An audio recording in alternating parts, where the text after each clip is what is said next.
This is the Noble Clyde Boudreaux as it prepared to deploy to Shell's Perdido development in the Gulf of Mexico in June of 2007. This is what she looked like in 2006. This rig, owned by Noble Corporation and named after Noble's worldwide maintenance supervisor, Clyde Boudreaux, has undergone a complete refurbishment in preparation for its contract with Shell at the Perdido development. Shell's specifications were challenging. Build a mobile offshore drilling unit that can drill deeper than has ever been attempted in the Gulf of Mexico, withstand hurricanes, be environmentally safe, and complete pre-drilling operations in an efficient manner so that drilling and production operations can commence as soon as Perdido's spar rig arrives on site. To meet Shell's specifications, the Clyde Boudreaux was stripped to the hull, and she was completely re-engineered, redesigned, and rebuilt.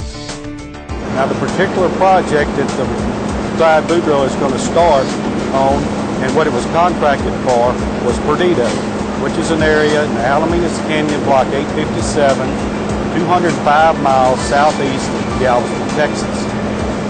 We are going further and further and further away from land. So everything had to be bigger, stronger, to be able to withstand the forces of Mother Nature. We knew that it had to be longer, taller, be able to hold more weight. All that had to be upgraded. Everything had to be done. And this is the result. Nearly 29,000 tons of the largest, most technologically advanced mobile offshore drilling unit in the Gulf of Mexico.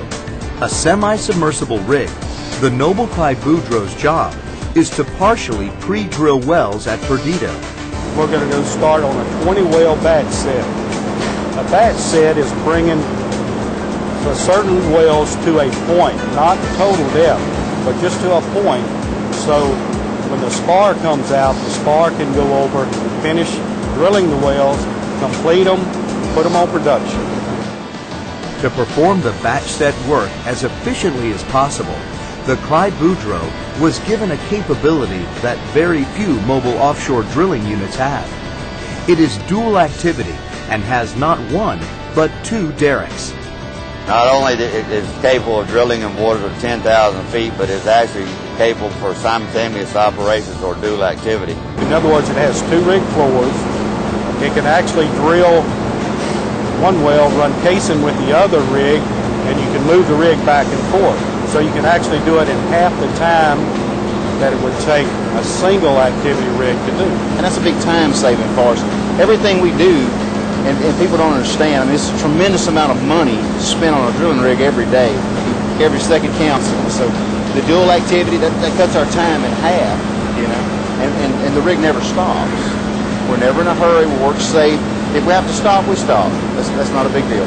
Safety is number one with Shell. Adding a second derrick had an enormous effect on the design of the rig and created a domino effect of upgrades. What we did is we increased the deck load of the rig, or what we call variable deck load and all. By doing this, we added tonnage to the rig. So we had to add column enhancements and pontoon enhancements on the rig to allow for all the excess weight.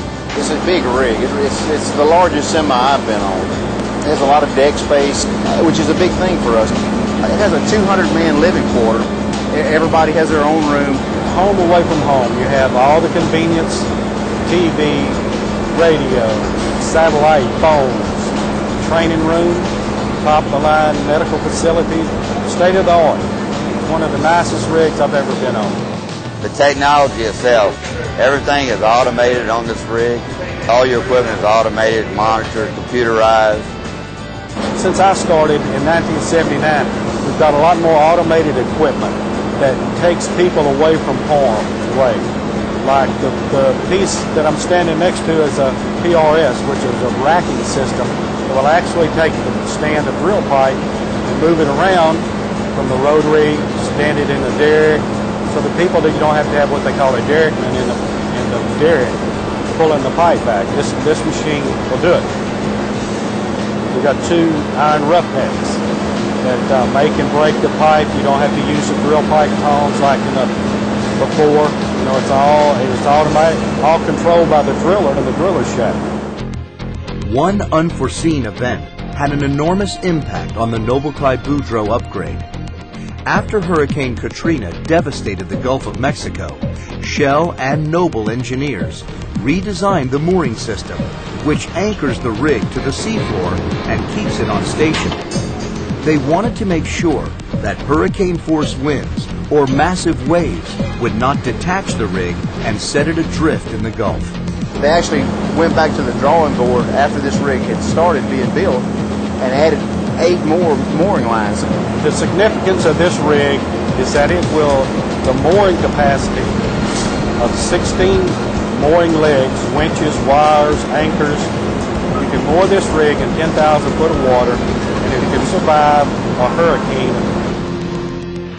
On June 8, 2007, after 2.5 years of challenging and technologically groundbreaking engineering, construction, and assembly work, after surviving a Category 5 hurricane, the Noble Clyde Boudreaux was ready. We're in our final preparation of going under tow tomorrow. We're getting everything sea fastened down on the rig. We're preparing to offload the unnecessary equipment. We're making final preparation, checking all hatches, buttoning up the rig, and getting all the equipment ready to move. And move it did. The morning of June 9th, the Noble Clyde Boudreaux was unmoored. At 7:01, tugs with a combined 13,500 horsepower towed the Clyde Boudreaux away from the Signalese shipyard in Pascagoula, Mississippi, and up the channel to the Gulf of Mexico. It's 586 miles. If we can average somewhere around 3.5 knots, it will take 7 to 8 days. When the Noble Clyde Boudreaux passed the sea buoys at the end of the channel, it officially went under contract to Shell. We were really excited about getting out and getting on location. It's pretty exciting for everybody to finally leave, and it's a good feeling too. And I'm very fortunate that I'm able to take it out. It's going to be interesting. It's going to be fun. I have the best job in the world.